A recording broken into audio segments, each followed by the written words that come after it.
irmãos, nós estamos vendo que os homens trocaram a glória do Deus incorruptível por ídolos corruptíveis. E dessa forma eles se tornaram idólatras. E que tal idolatria recebeu de Deus a devida punição. Na última oportunidade, nós vimos que Deus entregar o homem às paixões do seu próprio coração, às nossas próprias paixões dos nossos corações, é a pior punição que alguém pode receber antes do juízo final. Também vimos que, apesar de todas as corrupções que nós testemunhamos diariamente ao nosso redor, Deus, Ele está no controle soberano e absoluto de todas essas coisas, de todas as ações, de todas as suas criaturas. De tal maneira que a sua ira, ela já está sendo derramada. E hoje nós vamos ver como ela é derramada num quesito. Nós vimos num panorama e nós vamos separar agora entre três classes de pecados que Paulo lista. Avancemos então na carta de Paulo aos Romanos, capítulo 1, no verso 24, onde a santa palavra do Senhor nos diz o seguinte: Por isso, Deus também os entregou à impureza sexual, segundo os desejos de seus próprios corações, para desonrarem os seus próprios corpos entre si, pois eles trocaram a verdade de Deus pela mentira, adorando e servindo a criatura no lugar do Criador, o qual é bendito eternamente. Amém. Até aqui. Vamos ao Senhor. Mais uma vez em oração, curva a sua cabeça comigo. Senhor Deus, bendito Pai, do nosso Senhor Jesus Cristo, no nome de quem nós te invocamos e pedimos que tu nos auxilie nesta manhã. Clamamos que o teu Santo Espírito nos ajude a vencer toda a resistência dos nossos corações, muitas vezes empedernidos pelo pecado, a vencer as nossas atitudes de entrarmos em desculpas, nossas atitudes de entrarmos na defensiva, quando a tua palavra deve atingir, ferir, para poder curar os nossos corações. Senhor, que o nome do teu Filho Jesus Cristo seja glorificado hoje no meio da tua igreja. E que nós tenhamos liberdade para nos avaliarmos. E que o teu Santo Espírito possa trabalhar para nos purificar, como cabe aos teus filhos eleitos, chamados para ser santo como tu és santo. Para ser santo em tua presença, para ser imitador de Jesus Cristo. E é no nome dele que nós pedimos estas coisas. E te agradecemos porque confiamos que tu ouve a nossa oração e responde para a glória do teu santo nome. Amém. Meus irmãos, hoje nós veremos que Deus entregou os homens à impureza sexual. E nós veremos também como que, infelizmente, a igreja tem se adequado a esta impureza. Veremos que tal impureza, ela desonra o nosso corpo. E o nosso corpo tem um nobre fim dado por Deus. Por fim, nós veremos que há misericórdia e graça da parte de Deus para os impuros. E assim nós faremos algumas aplicações. No contexto, meus irmãos, Paulo ele está demonstrando que todos nós, toda a humanidade, somos pecadores e de que não há um justo nenhum sequer.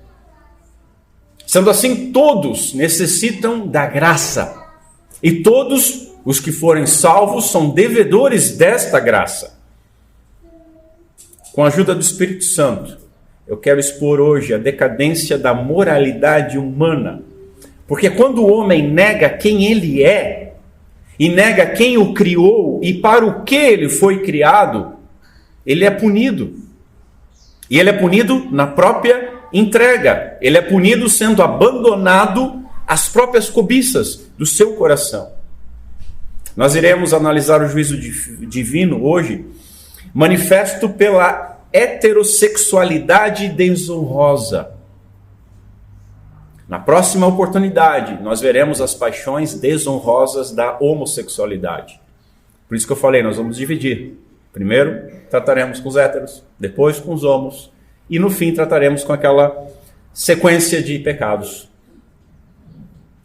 Meu objetivo hoje, meus irmãos, é despertar o pecador ao arrependimento e a igreja à misericórdia. Eu não espero a conversão de todos os impuros que me ouvirem, mas eu desejo apontar a verdade divina, trazendo esperança para todos aqueles que não estão satisfeitos com a condição, com a vida que estão vivendo. E que Deus nos ajude. Eu me alegro hoje, porque é impressionante que eu esteja trazendo essa palavra.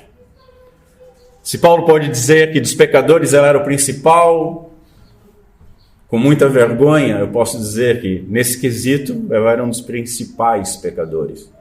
Escravo de pornografia, escravo de todo tipo de imundície. E coube a mim, aquele que Deus tira do meio do pó, do meio do lixo, a trazer essa palavra. Que Deus nos auxilie.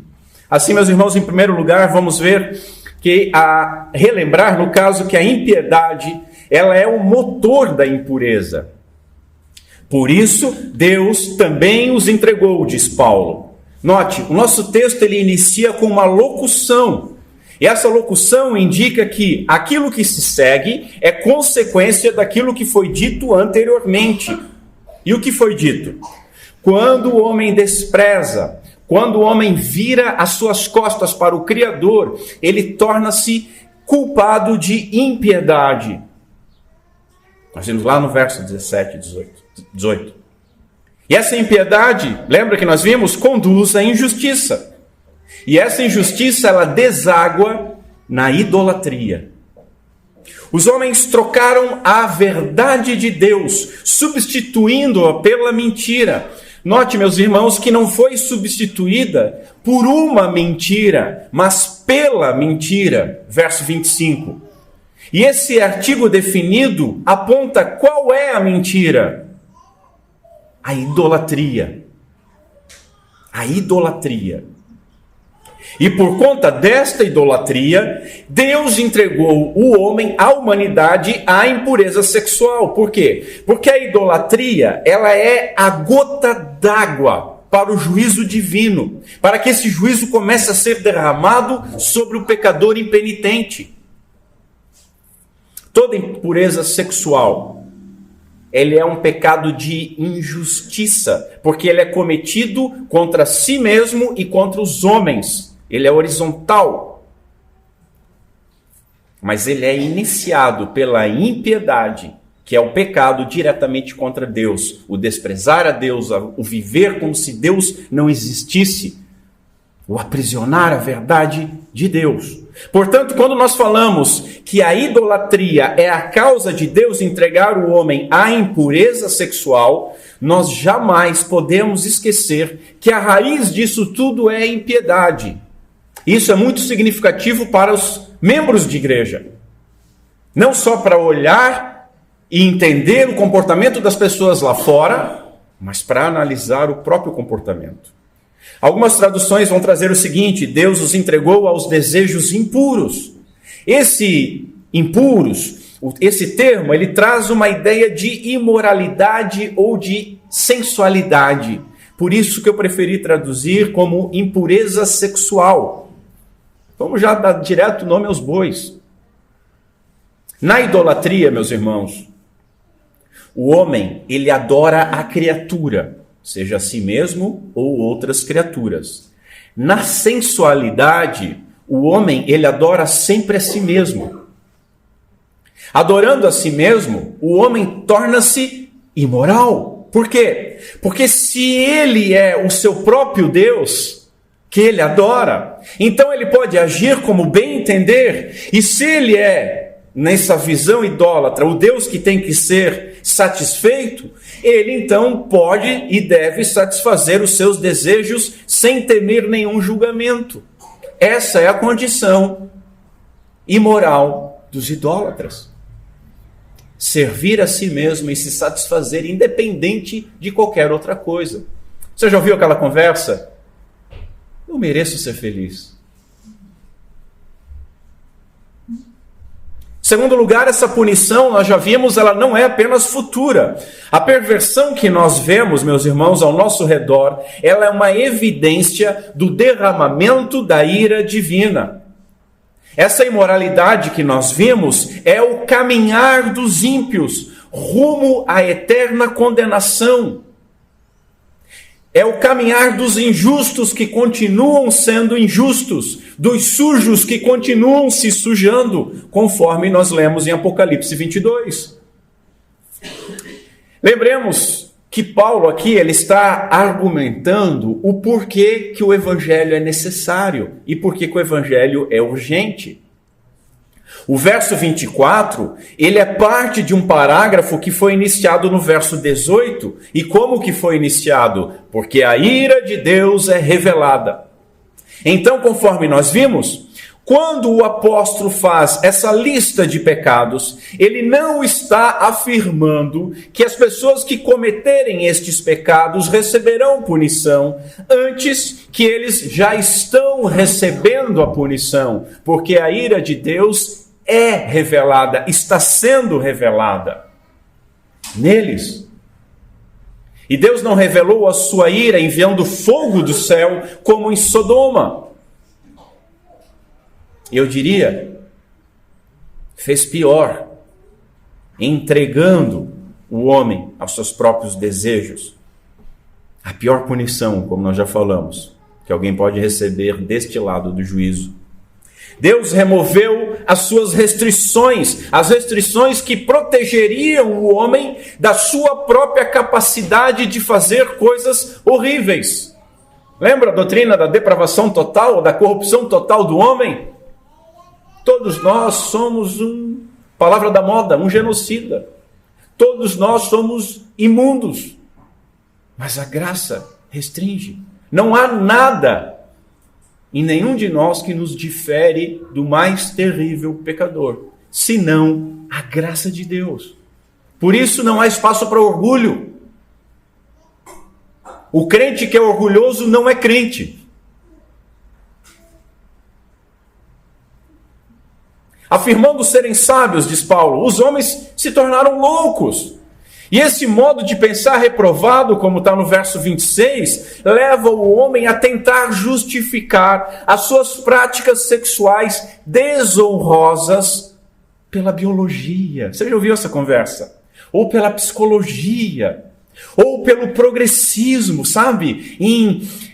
Nós estamos nos libertando dos tabus religiosos, da era das trevas, afirmando que esses comportamentos, eles não são pecados, mas eles são coisas que a religião roubou da humanidade e que elas agora foram reconquistadas. Os tabus estão sendo quebrados, as amarras estão sendo soltas, e aqueles que se acham sábios são loucos e não enxergam que estão debaixo de uma escravidão e de juízo. Assim, o castigo para o pecado é ainda mais pecado. Mas nós temos que lembrar do seguinte, o meu terceiro ponto: impureza tem limite. Lembremos que o mal, e não somente o mal, todas as criaturas, mas no nosso foco, o mal está sob o controle da providência divina. Meus irmãos, a palavra de Deus nos deixa claro que os próprios demônios estão sob uma autoridade tão rígida que eles não podem nem ao menos entrar num porco sem autorização de Deus. Mesmo entregues às suas cobiças, os incrédulos, eles não podem fazer tudo aquilo que eles querem. Aquele que limita o mar, aquele que limita o mar, ele limita também um oceano de cobiças e impurezas no coração de todo homem. Lembremos que todos nós devemos lembrar sempre isso. Nós somos totalmente dependentes de Deus e da graça de Deus. Totalmente. Nenhum de nós, crente ou incrédulo, é tão mau ou tão imoral quanto poderia ser, porque Deus nos refreou. Lembra de Abimeleque? Deus não permitiu que ele adulterasse. Assim aprendemos que o mundo, meus irmãos, ele só não está pior porque Deus não permite, porque Deus está no controle. E aprendemos também que nós só não fomos piores antes da nossa conversão e não somos piores hoje somente porque Deus nos refreia. A doutrina da perseverança dos santos, ela seria melhor chamada de preservação dos santos. Por quê? Porque Deus preserva e então o crente persevera. Meus irmãos, não é a nossa mão que nos segura, é a mão dele que nos segura e nos guia e nos conduz. Em quarto lugar, e aí é difícil, começamos a entrar num terreno pior. Nós temos que dizer que ser membro de igreja não imuniza a impureza. Nós estamos numa época recente de imunização, né? Levar uma picadinha para imunizar de uma certa peste chinesa, mas que não imunizava nada, né? Meu irmão, estar dentro da igreja também não imuniza nada. Não sejamos ingênuos de achar que essa entrega de Deus ocorra somente em pessoas fora da igreja ou quando se afastam da igreja. Primeiro, meus irmãos, porque ser membro de igreja não significa ser cristão. Segundo, porque mesmo o cristão, ele não está imune à queda no pecado. E nesse pecado, se tem dúvidas, olha para Salomão, olha para Davi, olha para Sansão. Só para falar alguns personagens. Irmãos, o afastar-se de Deus, que é impiedade, isso pode ocorrer dentro da igreja. Entendem isso? Estar fora da igreja é garantia de estar longe da comunhão com Deus. É garantia. Sabe aquela pessoa que está fora da igreja e diz, não, mas sabe, eu leio a minha Bíblia. Não, eu oro, eu escuto uns louvores, oro e leio a Bíblia, eu estou tranquilo. Não está, não está. Você está cego. Você acha que faz parte do corpo, mas o corpo de Cristo não tem apêndice. E se tiver apêndice, está dentro do corpo e não está infeccionado. Você não pode ser corpo separado. Por isso tem aquela máxima que o catolicismo romano roubou e está errado, que fora da igreja não há salvação. Mas aí, como uma seita que é, e outras seitas, fora daquela igreja não há salvação. Não.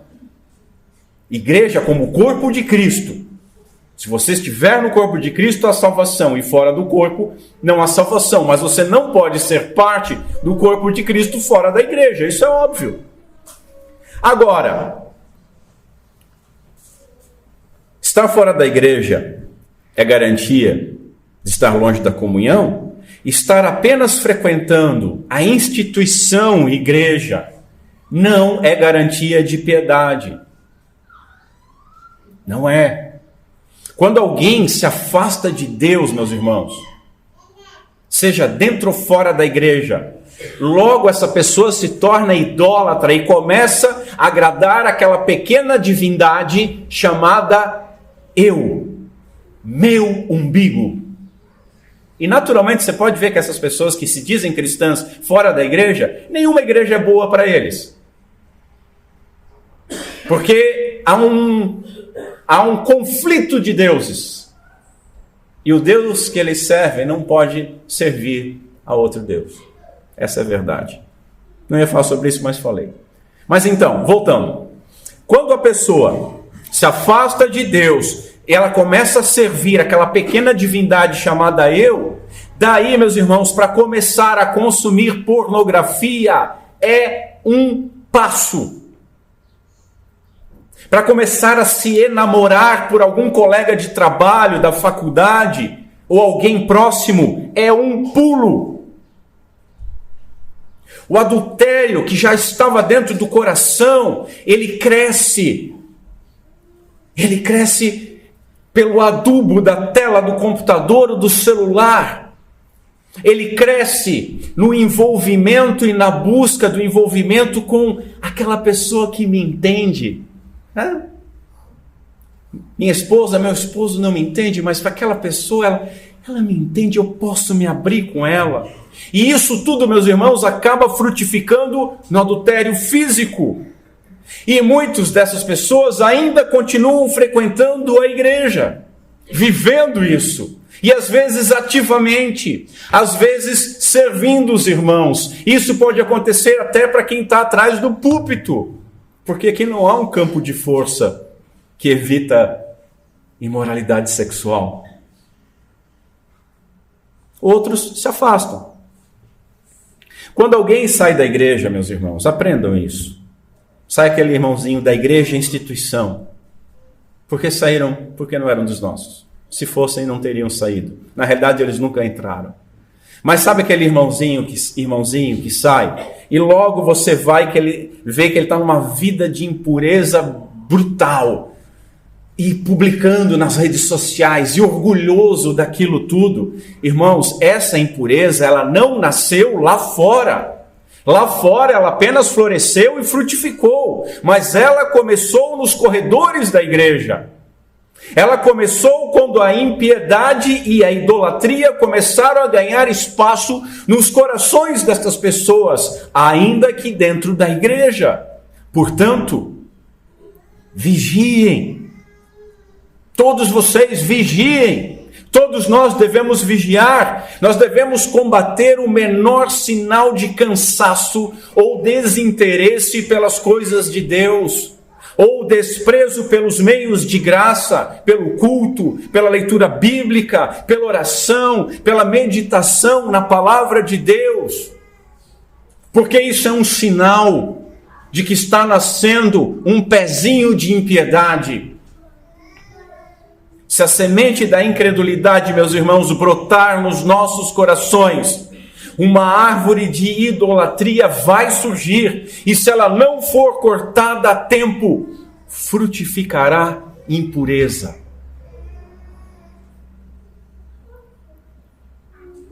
E pior, em quinto lugar,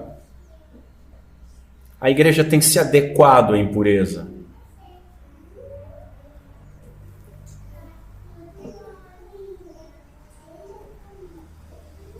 Por muito tempo, a igreja ela tratou a questão sexual de uma maneira desproporcional, com sermões por demais moralistas, com disciplinas desproporcionais aos pecados cometidos, com excomunhões injustificadas, resultados de intolerância, resultados da falta de misericórdia e resultado da resultado do tratamento do pecado nesta área como se fosse o pecado imperdoável. Há pouco tempo, pastores se intrometiam até mesmo sobre como e quando os irmãos poderiam ter relações íntimas. Quem é mais antigo sabe dessas coisas. Havia um tratado, um regimento do que podia fazer e quando podia fazer. Mas hoje, o ser humano não consegue ficar no centro, né? Está num extremo, vai para o outro extremo. Nem passa pelo meio. Hoje a igreja tem sido tolerante demais com relação à impureza. Demais.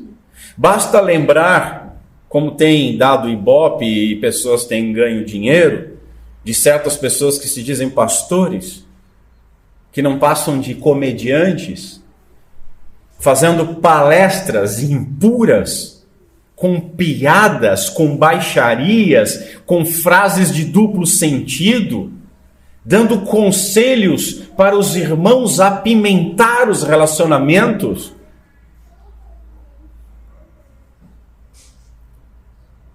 Isso ganha Ibope, por quê? Sabe por quê? Porque a impiedade que já gerou idolatria, que gerou impureza, está no coração da maioria das pessoas que estão dentro da igreja.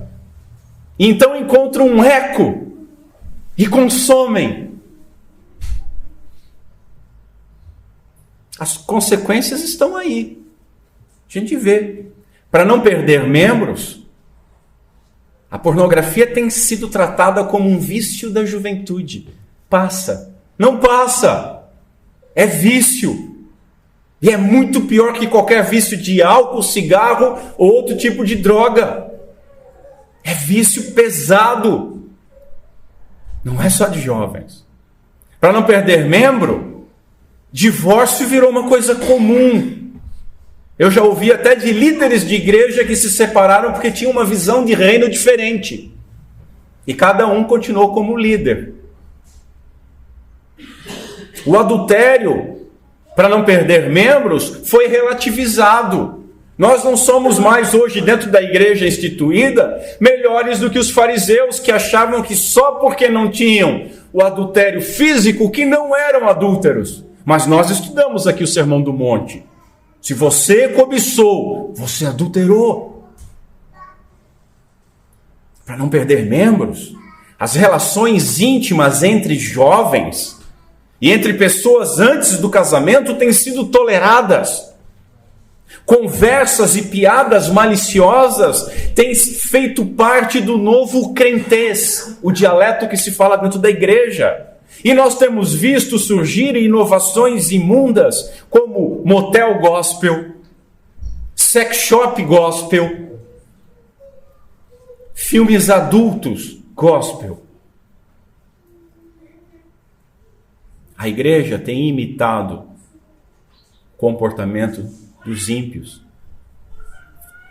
Crentes têm assistido séries e filmes, ouvido e lido coisas que fariam crentes de antigamente deitar em posição fetal e chorar. Mas eles assistem, está na sala com as crianças ao lado, todo mundo se dizendo patriota, em defesa da família, da moral, e o filho está ali, vendo aquela imundície toda.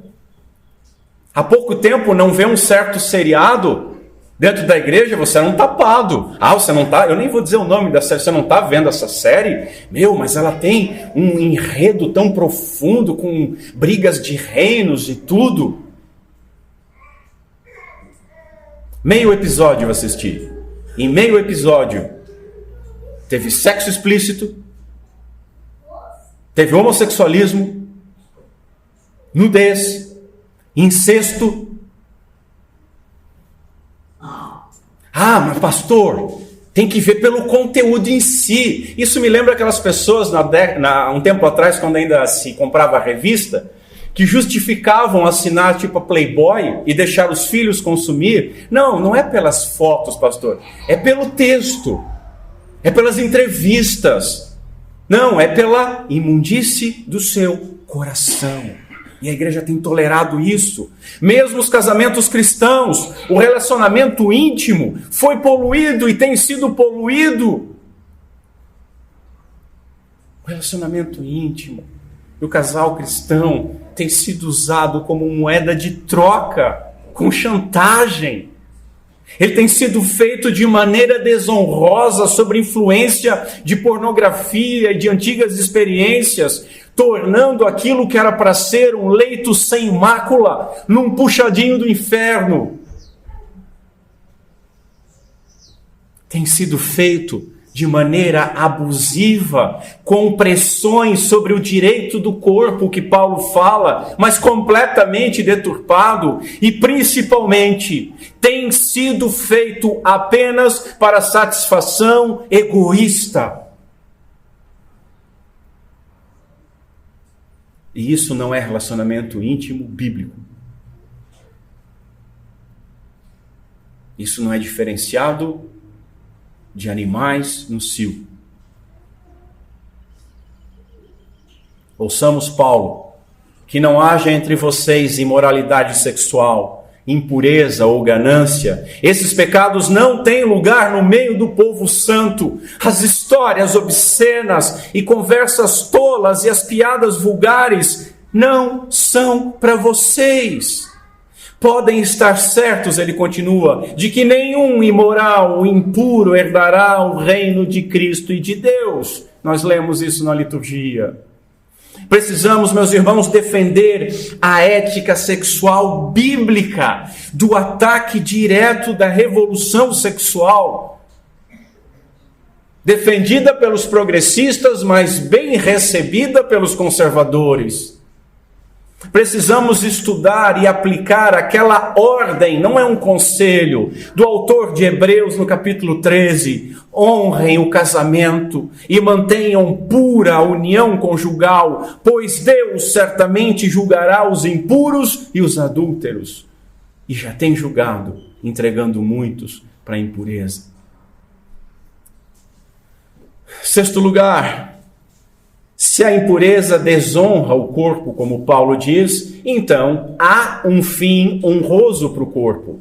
E isso é maravilhoso. Qual é o fim honroso para o qual o nosso corpo foi criado? Você sabe dizer? Vamos lá. Ele foi criado para ser templo do Espírito Santo de Deus. Ele foi criado para estar unido a Cristo Jesus eternamente. Desde o momento da sua conversão, em um relacionamento que vai crescer e se tornar eterno. Veja, Deus criou Adão segundo a sua imagem e semelhança. Então, meus irmãos, o homem carrega a imagem do Criador. Não de um animal no cio. O homem carrega a imagem do Criador, então o homem ama, o homem pensa e fala, porque Deus ama, pensa e fala. É do Criador que vem a inteligência do homem. É do Criador, como pessoa, que vem a nossa capacidade de nos enxergarmos como uma pessoa, como um indivíduo. Algo que os animais não têm. Nós recebemos um corpo para, por meio deste corpo, glorificar o Criador.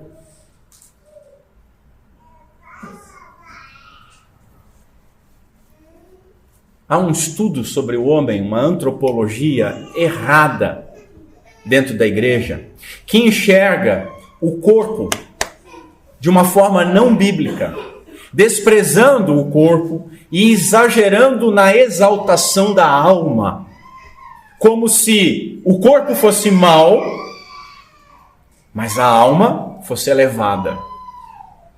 Talvez essas pessoas confundem os termos, por simples analogia, carne e carnalidade.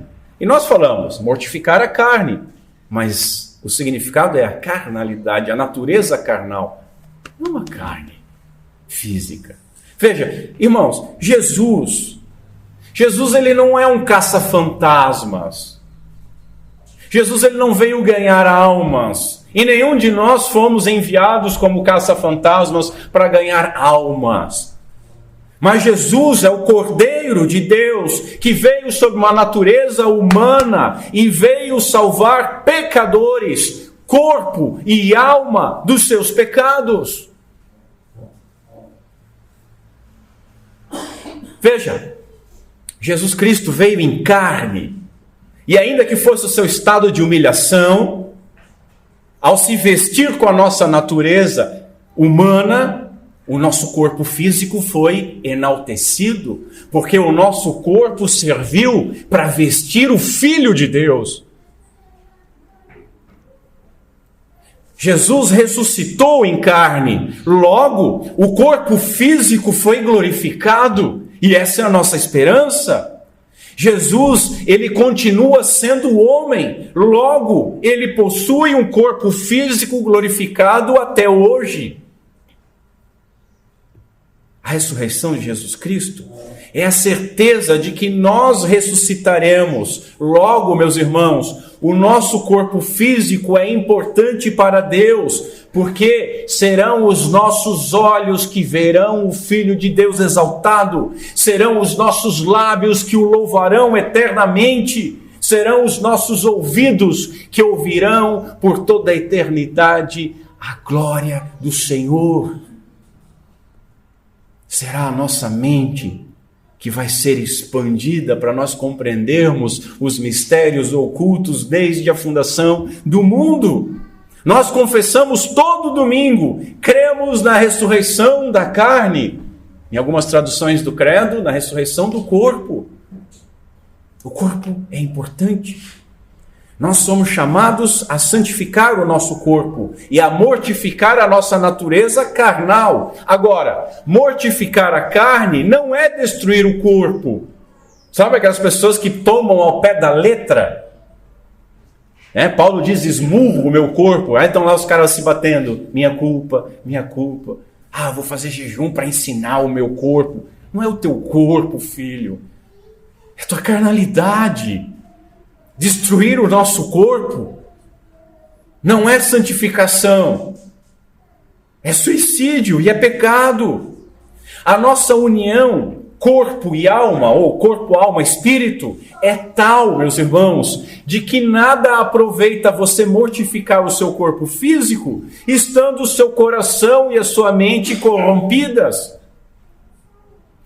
Também não adianta e é impossível você santificar o coração enquanto o corpo é entregue ao pecado. E criou-se essa doutrina na igreja, o crente carnal.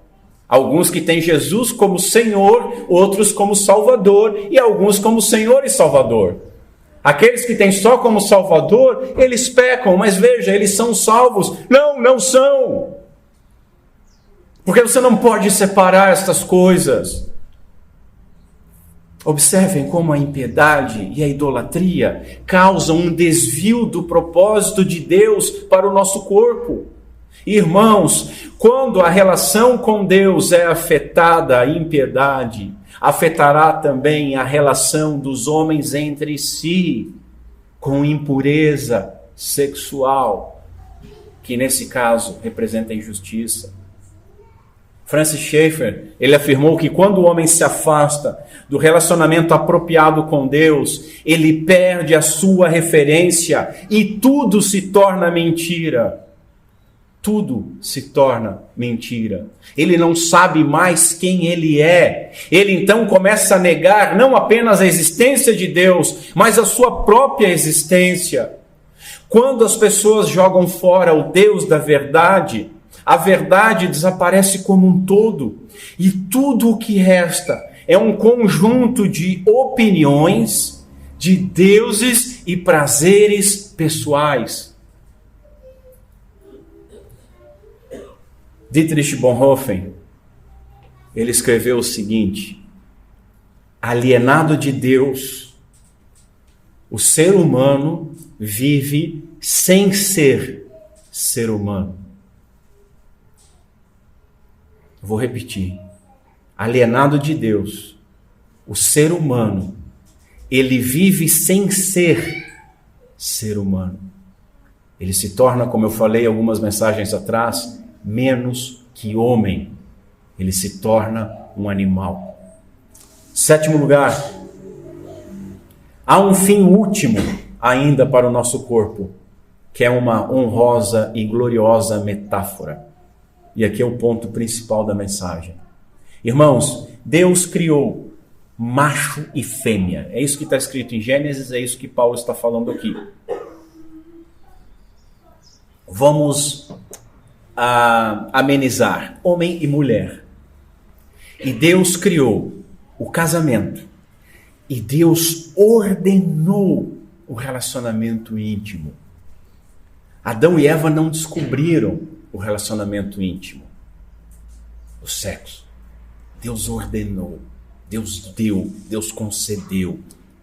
O sexo, quando realizado conforme Deus o criou, é algo excelente, prazeroso. É um laço de união afetiva que aponta para algo ainda maior, a união de Cristo com a sua igreja.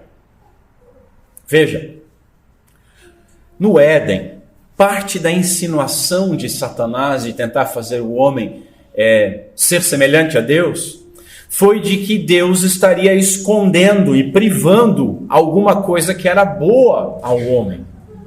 Olha que Deus mau esse. Vai lá, pode fazer, Deus só está escondendo o jogo. Vocês não vão morrer. E os homens acreditaram e continuam acreditando na mentira satânica de que tudo é permitido quando se ama. E é assim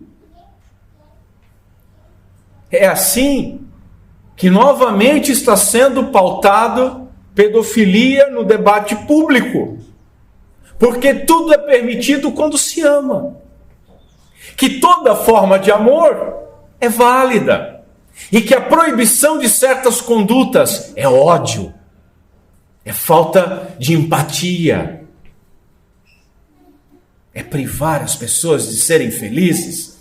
E vocês, igreja, nos privam de sermos felizes. Contudo, aquilo que eles chamam de amor é mentira. É paixão que desonra. É impureza sexual. A vontade de Deus, meus irmãos, Deus como Criador e Pai, a vontade de Deus, ela não exige absolutamente nada que não seja bom para nós. E ela não proíbe absolutamente nada que não seja ruim para nós. Seus decretos são vida. E desobedecê-los é dançar com a morte. Desobedecê-los é dançar com a morte.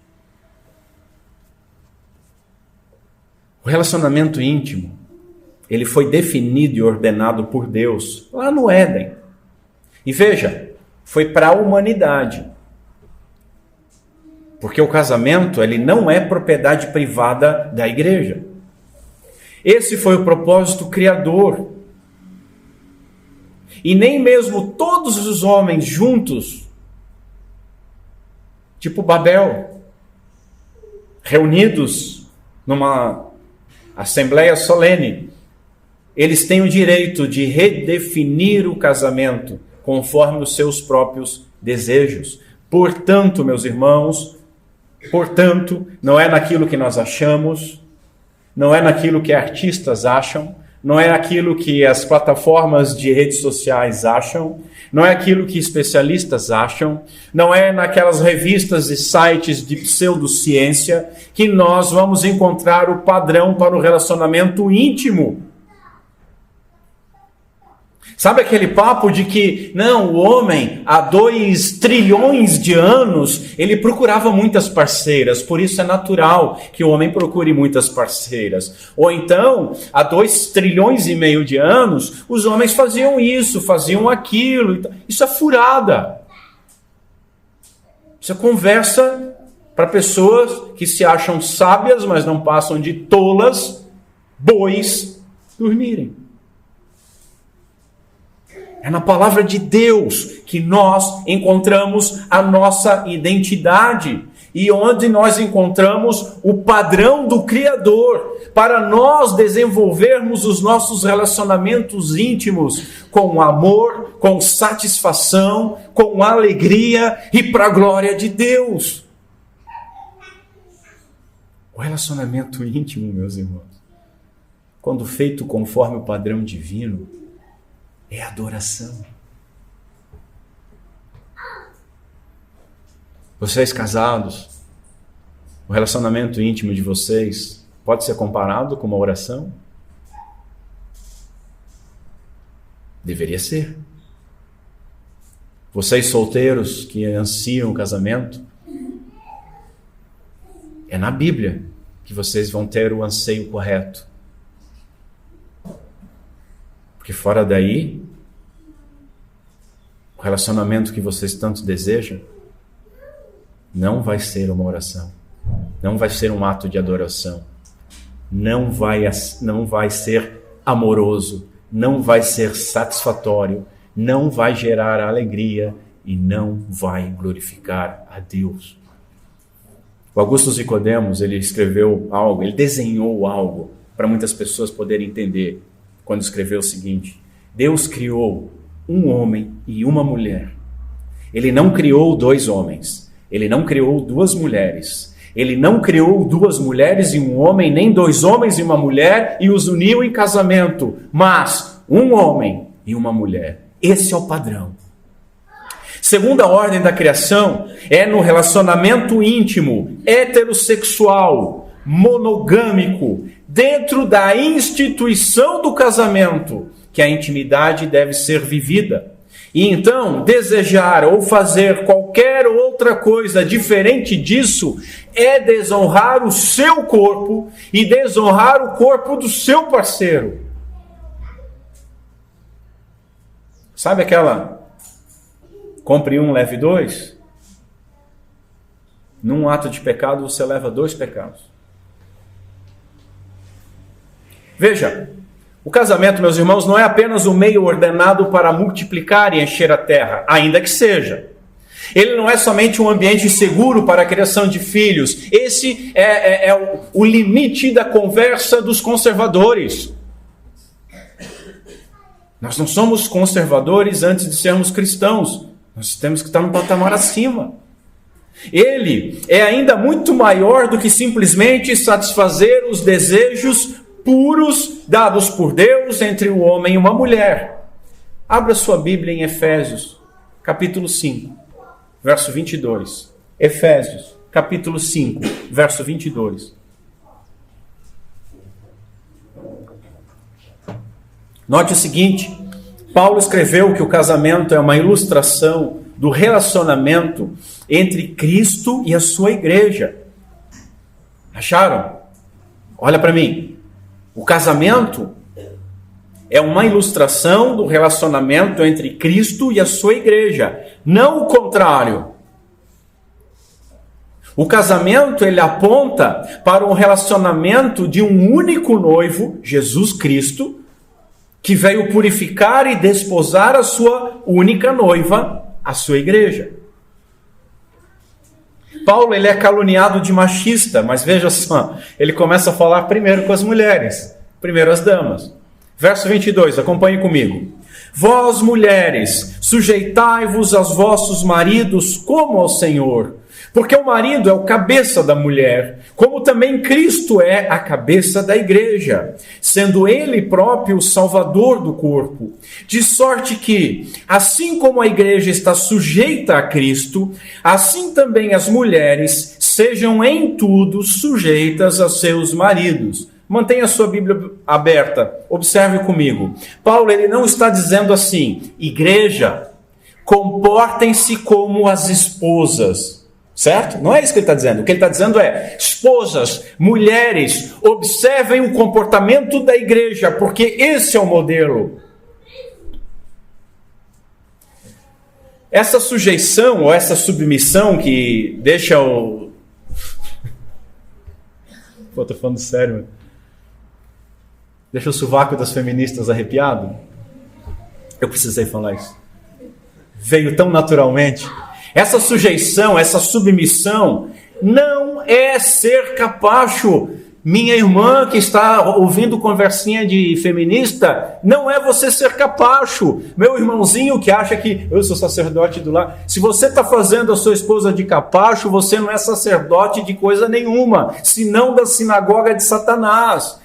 Essa sujeição refere-se àquilo que o Senhor falou lá atrás em Gênesis 2. Ele diz o quê? Não é bom que o homem esteja só, far-lhe-ei uma ajudadora idônea. Que palavra maravilhosa! Não é bom que o homem esteja só. Por quê? Porque o homem foi criado à imagem e semelhança do Trino Deus.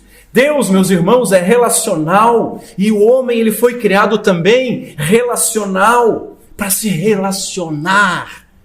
A frase ajudadora idônea, ou em outras traduções, que lhe corresponda, ela tem muito significado e é maravilhoso. Primeiro, significa que a mulher não é inferior, mas que ela tem um valor idêntico ao do homem, que ela é uma ajudadora adequada para ele, feita a partir do homem, portanto, também imagem de Deus. Veja, a mulher não foi feita do pó da terra, mas ela foi feita do homem, ou seja, ela é duplamente refinada. Palavras de um pastor, Ortland. A sua submissão, meus irmãos, então, ela deve ser voluntária, amorosa, confiante, como a igreja se submete ao seu esposo Jesus Cristo. Entenderam isso? Ai, começou com esse papo machista de sujeição. Não tem nada de sujeição machista. É amorosa, é valorosa, é determinada pelo Pai e santifica e dignifica. Continua verso 25, acompanha comigo. Chegamos nos homens. Vós, maridos, amai as vossas mulheres, como também Cristo amou a igreja, e a si mesmo se entregou por ela, para a santificar, purificando-a com a lavagem de água pela palavra, para apresentar a si mesmo igreja gloriosa, sem mácula, nem ruga, nem coisa semelhante, mas santa e irrepreensível. Mantenha aberta a sua Bíblia. Novamente, note, não está dizendo que Jesus ama a sua igreja assim como um marido ama a sua esposa. Entenderam? Não é isso. Não, de maneira nenhuma. Mas é o casamento. Ele encontra o seu padrão no relacionamento entre Cristo e a sua igreja. Sendo que o casamento é uma metáfora desse relacionamento. Sendo que, nas palavras de Douglas Wilson, o casamento é uma pregação do relacionamento entre Cristo e a igreja. E o seu casamento? Ele é uma pregação do relacionamento de Cristo e a igreja? Continua verso 28. Assim devem os maridos amar as suas próprias mulheres, como a seus próprios corpos. Quem ama a sua mulher, ama-se a si mesmo, porque nunca ninguém odiou a sua própria carne, antes a alimenta e sustenta, como também o Senhor a sua igreja. Por quê, meus irmãos? Por quê? Continua. Porque somos membros do seu corpo, da sua carne e dos seus ossos. Por isso, deixará o homem seu pai e sua mãe, e se unirá à sua mulher, e serão os dois uma só carne. Grande é este mistério, digo, porém, a respeito de Cristo e da igreja. Assim também vós, cada um em particular, ame a sua própria mulher como a si mesmo, e a mulher reverencie o marido. Glória a Deus por essa palavra. Você pode fechar a Bíblia. Irmãos, Cristo tem uma noiva, uma igreja, e Ele entregou a sua vida por ela, e Ele a ama, e ela se submete a Ele em total dependência, e Paulo vai dizer que isso é um grande mistério, e ele está falando a respeito de Cristo e da igreja. Nós somos o corpo de Cristo.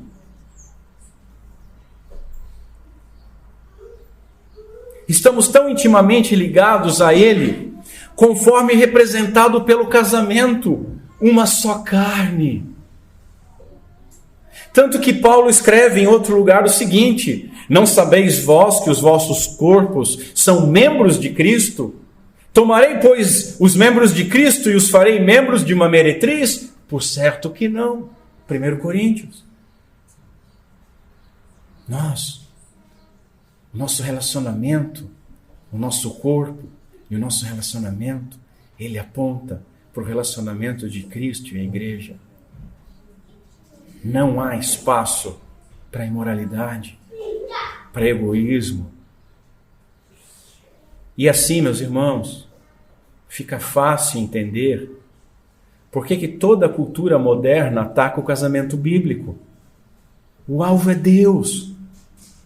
Mas como os homens são pequenos e não podem alcançá-lo, eles atacam as famílias, a base da sua igreja. E por conta daquilo que o casamento aponta, muita gente dentro da igreja não sabe, mas Satanás sabe. E Satanás trabalha por meio dos seus asseclas para destruir isso. Por conta daquilo que o casamento aponta, Satanás faz com que o mundo busque destruir, subverter ou tornar impuro o casamento. E por conta disso, meus irmãos, é urgente que as nossas igrejas trabalhem ainda mais arduamente para construir uma contracultura que seja pró-casamento, na qual a fidelidade e a beleza e o amor duradouro apontem o caminho não apenas para uma sociedade humana melhor, como descreve um pastor, mas também muito mais para o amor eterno de Cristo. A misericórdia e graça para os impuros.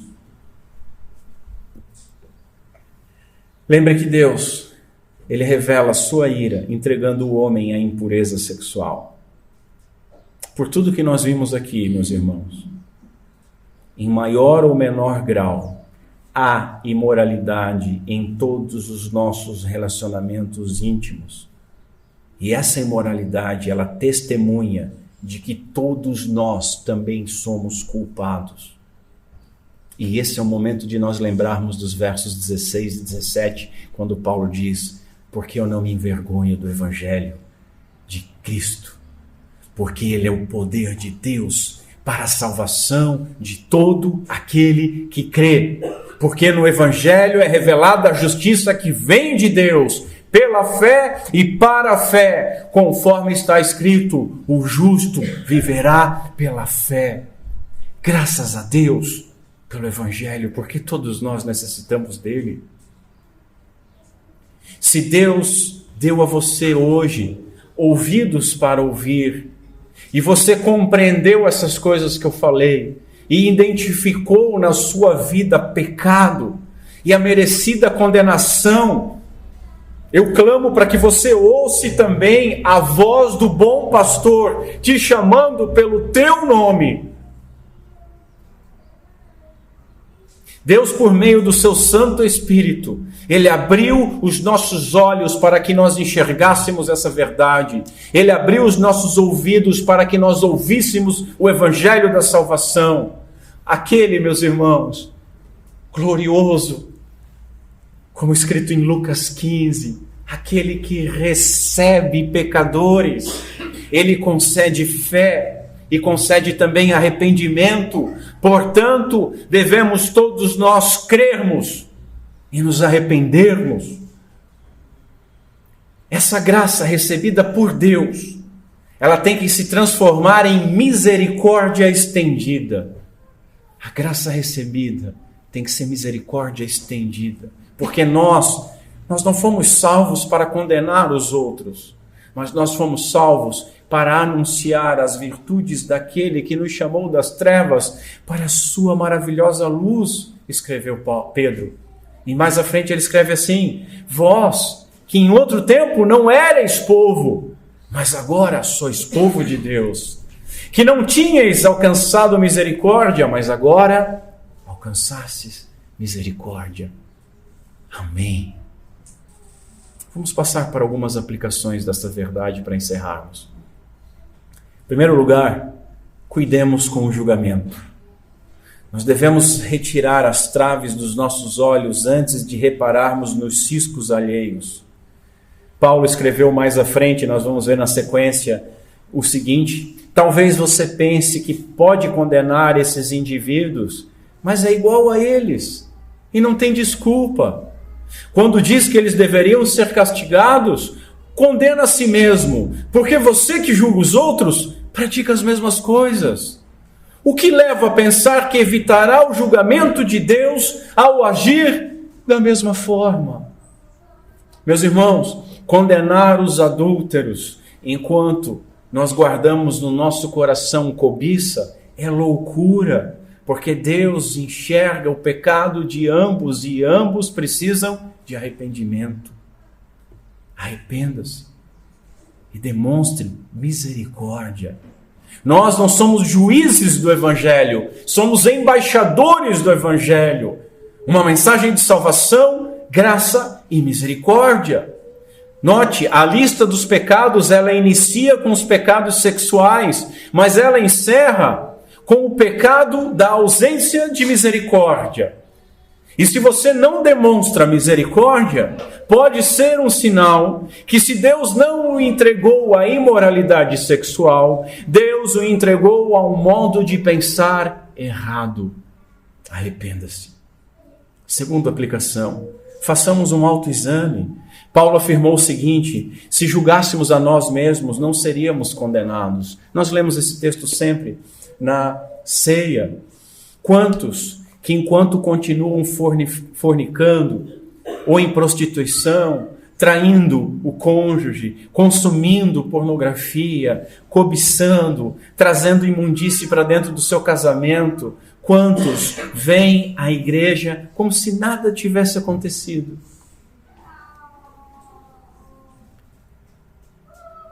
Se avalie e se arrependa. Não tente minimizar o teu pecado, porque o pecado do amiguinho é maior. Ambos pecaram e ambos precisam de arrependimento para serem curados. Terceira aplicação, abandonemos as falsas desculpas. Você já deve ter ouvido, eu já ouvi: ah, pastor, eu estou tendo relações íntimas antes de casar, mas é com a pessoa que eu vou casar, então não tem problema.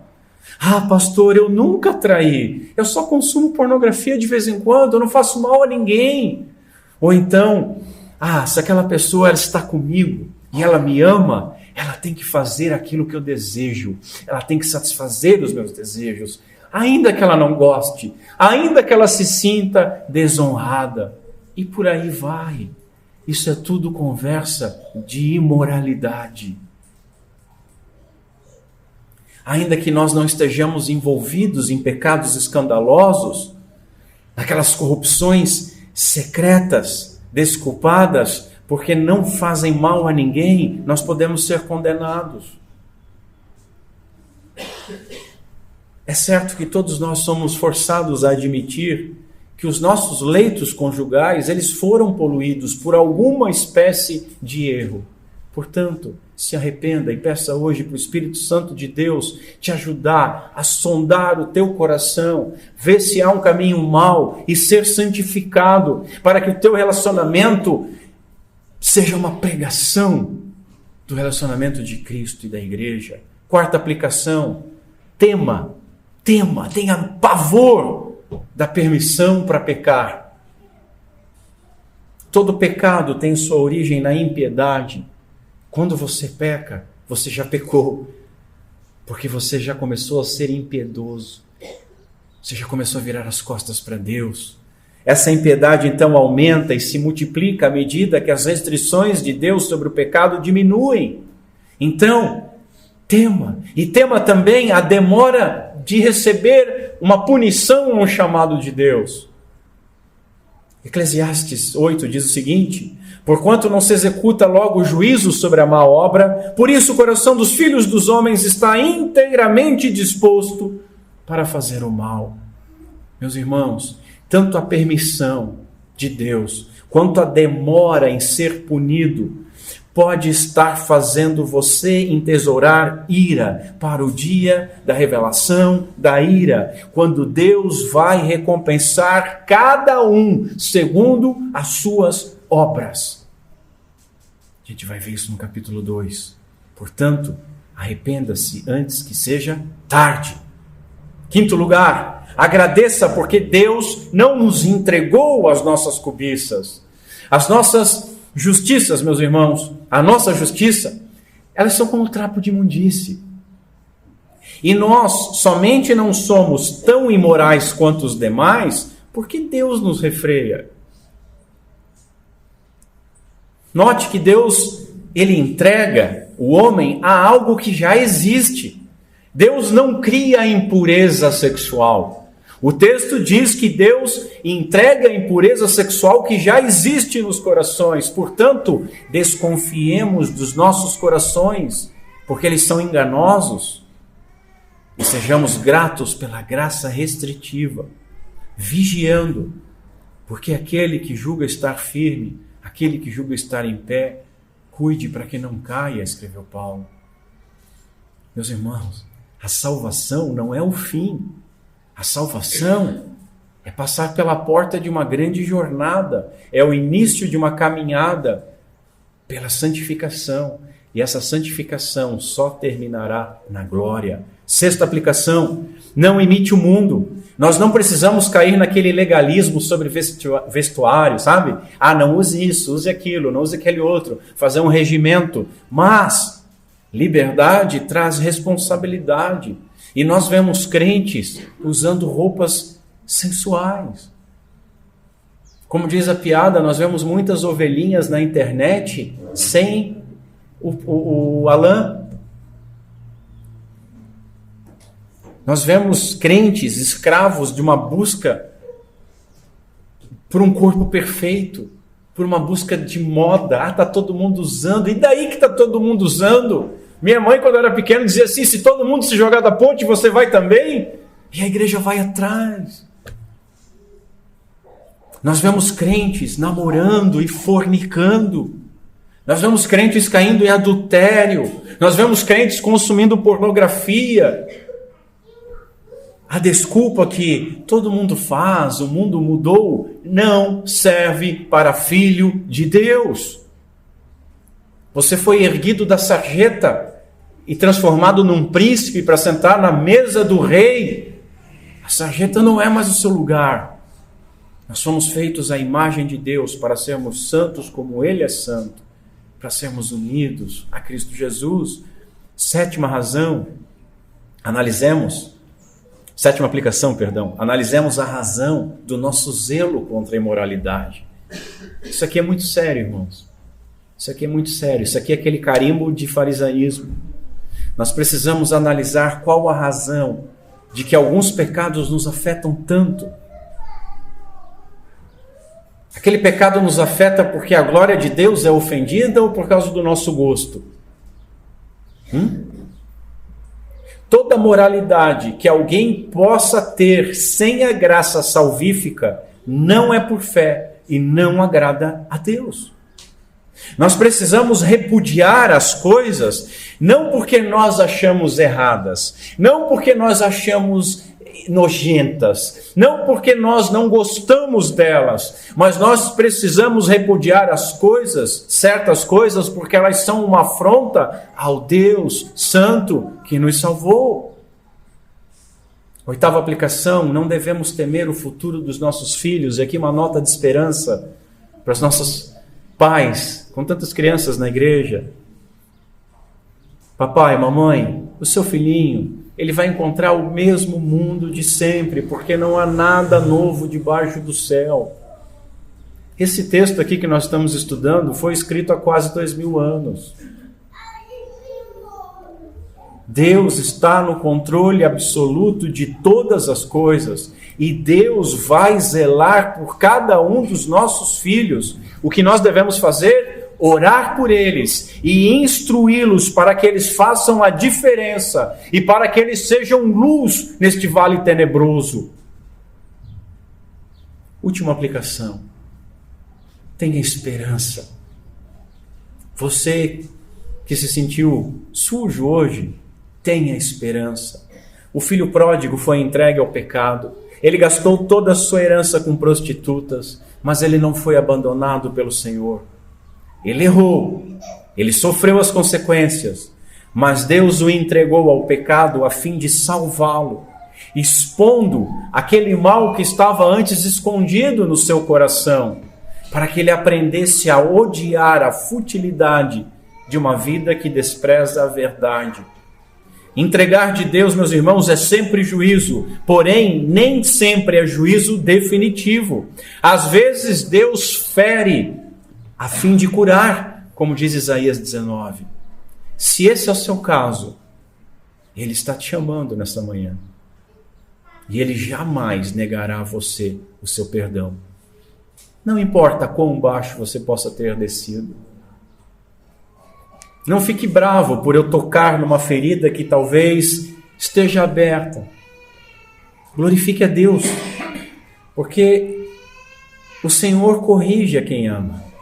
E Ele açoita aqueles que quer receber por filho. Se Ele está tocando nessa ferida, é porque Ele quer curar. Se Deus lhe feriu pela palavra, é porque você é filho. E Ele está lhe chamando ao arrependimento para te curar.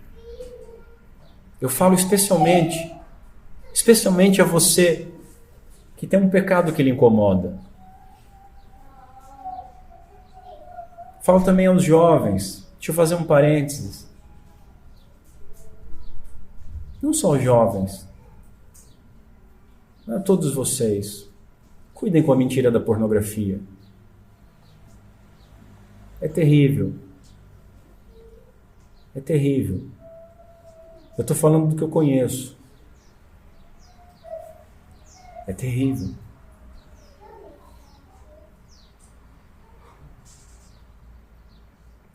Só Deus para tirar desse buraco. E não imagine que você vai sair deste buraco sem nenhum ferimento, sem nenhuma cicatriz. Eu falo para você que tem um pecado que lhe incomoda. Você pode se arrepender e confessar para Deus, com plena certeza que Ele perdoa. Ele perdoa pecadores arrependidos. Você tem outra opção, você pode procurar os psicólogos e aprender a viver com o seu pecado, que na realidade nem é pecado segundo eles.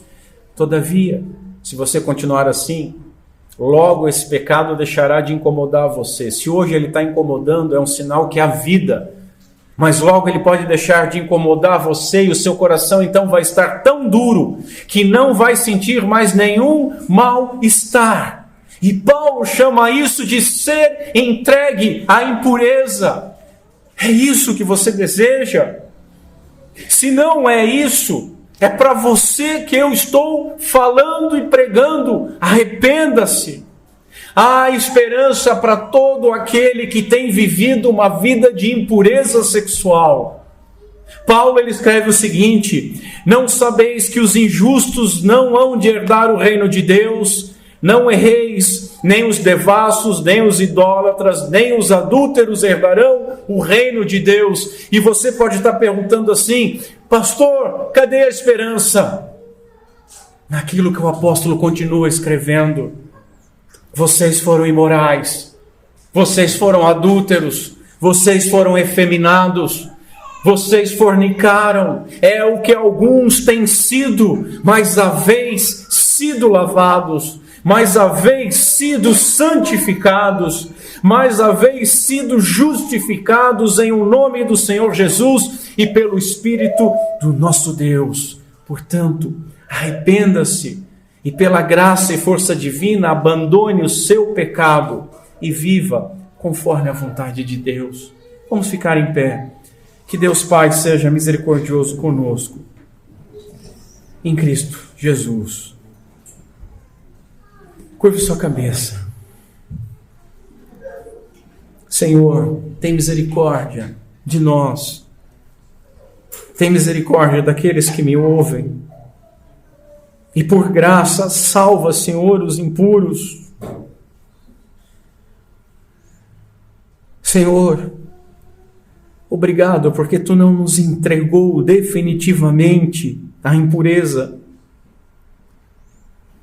Obrigado, Senhor, porque Tu não nos abandonou.